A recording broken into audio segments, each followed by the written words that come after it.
Oh boy, some nap that was. That took 4 hours. I was out like a light, and as a result, when I woke up, there's a whole bunch of news that I feel like I need to talk about, and this is the headliner of it all. The biggest contract given out to one of the top players on the team. The Montreal Canadiens have signed Juraj Slafkovsky to an 8-year contract extension.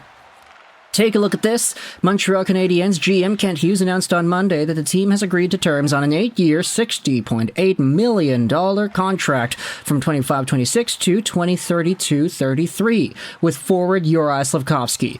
The deal will pay him an AAV of $7.6 million.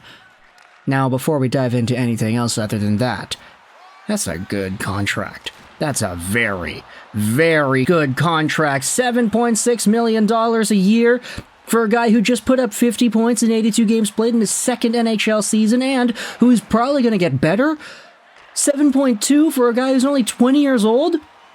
Kent Hughes. My gosh, did I say 7.2? I meant 7.6. My bad. This is a great contract. Slafkovsky, 20 years old, produced 50 points in 82 games with the Canadiens in 23-24. Skating in his second season in the NHL, he ranked third on the team in goals and hits, fourth in assists and points, and first among forwards with 71 blocked shots. Slav became the first player in the team's history to record 40 points in a single season before the age of 20, when he collected an assist on March 26 in Colorado. See, that's a great thing to include in the article here. Like, all these other write-ups just talk about, oh, he had this amount of points when he was 18 in the World Junior Tournament or whatever. Like, people don't really talk too much about the modern-day stuff. Unless it's something like this. He goes out there and breaks Henri Richard's record. That's crazy. On March 2nd in Tampa Bay, the forward skated in his 100th NHL career game. Slafkovsky also scored his first NHL hat-trick on March 28th against the Philadelphia Flyers. Dickinson, Slovakia native, had set a career high with a 9-game point streak from March 29th to 28th, in which he tallied 2 goals and 8 assists. Once the NHL regular season ended, Slafkovsky represented Team Slovakia at the 2024 IIHF World Championship, where he recorded 8 assists in 8 total games. Selected first overall by the Canadiens in 2022, the 6'3", 230-pound winger is leading his draft class in games played, goals, assists, and points 2 seasons after being drafted. And honestly, depending on how things go the next few years, we could very well see him stay at the top of that list. The 2022 draft is filled with a lot of good names. I mean, Shane Wright, of course, is the other one that everybody was talking about. Logan Cooley has just played his 82nd NHL game. Kevin Korchinski is a good defenseman in the Chicago system. Mintyukov, same thing. A lot of guys here can be very good NHL players, but there is only one, Juraj Slafkovsky, and he will be a Montreal Canadien for the next 8 years. Let's go, Kent Hughes. This was a necessary piece of business.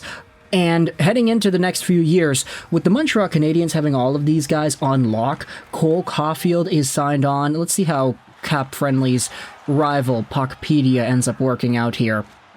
Cap projection? Is that what we want to look at? No, I want to see the breakdown. Yes, okay, here it is. So, taking a look at Puckpedia right here, having Nick Suzuki on tap till 2027-2028 at $7.8 million, having Caulfield locked on to the same pretty much time frame at $7.8 million, and now having Slafkovsky onto the same time frame at $7.6 million. Actually, no, not till 27-28. Suzuki's on till 2030. That's what Puckpedia looks like. Okay. Caulfield is on until 2031, Slafkovsky is on until 2033. We've got the next decade's worth of Canadiens hockey with all of these guys making, what's 7.8 plus 7.8 plus 7.6. They're making $23 million combined. What would you rather have? One John Tavares and Austin Matthews, or one of Suzuki, Caulfield, and Slafkovsky in a bundle? I don't know about you, but I think 3 forwards is better than 2, and these 3 guys, if they pan out to their potentials, Suzuki, Caulfield, Slafkovsky, they're going to be amazing, not to mention Ivan Demidov in the system still, too. Lots to like here for the Montreal Canadiens. Let me know your thoughts in the comment section below about Juraj Slafkovsky's $7.6 million extension that takes him till 2033. I hope you enjoyed this video. I'm going to make some other videos because a lot of other stuff just happened. And bye.